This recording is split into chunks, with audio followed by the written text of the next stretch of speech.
पालघर के मुखाड़ा से बड़ी खबर सामने आई, जहां मुखाड़ा पुलिस ने हत्या मामले में 3 आरोपियों को गिरफ्तार करने में सफलता हासिल की है। आपको बता दें कि 3 फरवरी मुखाड़ा पुलिस स्टेशन अंतर्गत क्षेत्र में नदी पर बने पुल के नीचे 25 से 30 वर्षीय व्यक्ति का शव बरामद हुआ, जिसके बाएं हाथ पर राणा राजपूत, दाहिने हाथ पर मराठी में आई बाबा और एसडी का टैटू बना था। वहीं शव पाए जाने के बाद मुखाड़ा पुलिस ने धारा 302, 201 के तहत मामला दर्ज किया। उक्त अपराध के बाद पालघर पुलिस अधीक्षक बाला साहब पाटिल के आदेश के बाद स्थानीय अपराध शाखा के पुलिस अधिकारी ने तकनीकी जांच के माध्यम से शव की पहचान दीपक ठोके के रूप में की।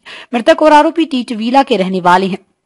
पुलिस ने इस मामले में आरोपी पेंटैया, जांगलिया, चित्तारी, साई कुमार, इल्या, कड़ामाची, किशोर, जितेंद्र सेठे को हैदराबाद से गिरफ्तार किया। मृतक व्यक्ति और आरोपी ट्रेन में पानी बेचते थे। दीपक ठोके आरोपी का घर पैसा मांगने गया था, तब ये तीनों घर में बैठकर शराब पी रहे थे और इस बीच कहासुनी हुई, जिसके बाद तीनों ने लोहे की पाइप से उस पर हमला कर दिया। जब मृतक अधमरी हालत में हो गया तो उसको एक कार में डालकर मुखाड़ा लेकर आए, जहां उसकी हत्या कर दी। नदी के पुल के नीचे फेंक कर फरार हो गए। पुलिस या जांच में पता चला कि उसे नदी के पुल से 125 फीट की ऊंचाई से फेंका गया। फिलहाल पुलिस ने तीनों आरोपियों को गिरफ्तार कर आगे की कार्रवाई में जुट गई। Bureau report, Umakant Bharti, Palghar. Mokhada police स्टेशनच्या हद्दीमध्ये कारेगाव या गावाच्या वैतरणा ब्रिज या ठिकाणी दिनांक 3 फेब्रुवारी 2024 रोजी एक डेड बॉडी मिळून आली। साधारणतः 25 ते 30 वय असणाऱ्या पुरुषाची ही डेड बॉडी होती। त्याच्यावर कुठलेही ओळख पटवण्यासंदर्भातली कुठलीही माहिती नव्हती। आमचे एलसीबीचे प्रभारी अधिकारी, त्या ठिकाणचे एसडीपीओ प्रभारी अधिकारी मोखाडा यांनी वेगवेगळ्या टीम तयार करून या बाबतीमध्ये शोध सुरू केला। त्याच्या हातावर जे गुंतलेलं होतं त्याच्यावरून त्याचं आयडेंटिफिकेशनचं काम सुरू केलं।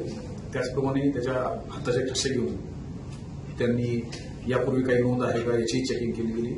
त्यामध्ये त्याची माहिती हा राहणारा उल्हासनगर या ठिकाणचा असल्याची माहिती निष्पन्न झाली।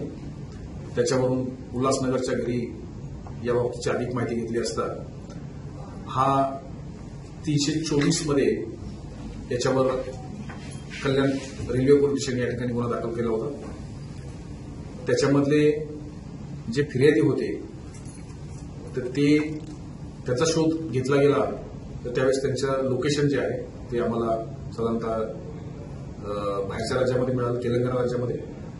त्या ठिकाणी जाऊन आमच्या टीमने 48 तासांमध्ये 3 आरोपी त्या ठिकाणी अटक केले गेले आणि त्यांना अधिक विचारपूस केली गेली असता त्यांनी हे संपूर्ण टोळी ही रेल्वेमध्ये पाणी जे विकतात त्यापैकी होती।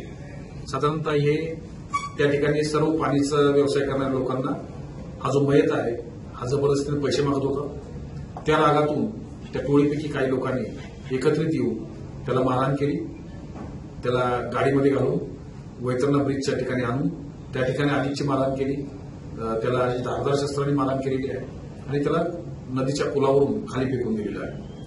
हे तपासामध्ये निष्पन्न झालेलं आहे। गुन्ह्याचा मोटिव्ह समजलेला आहे आणि आरोपी सध्या PCR मध्ये आहे।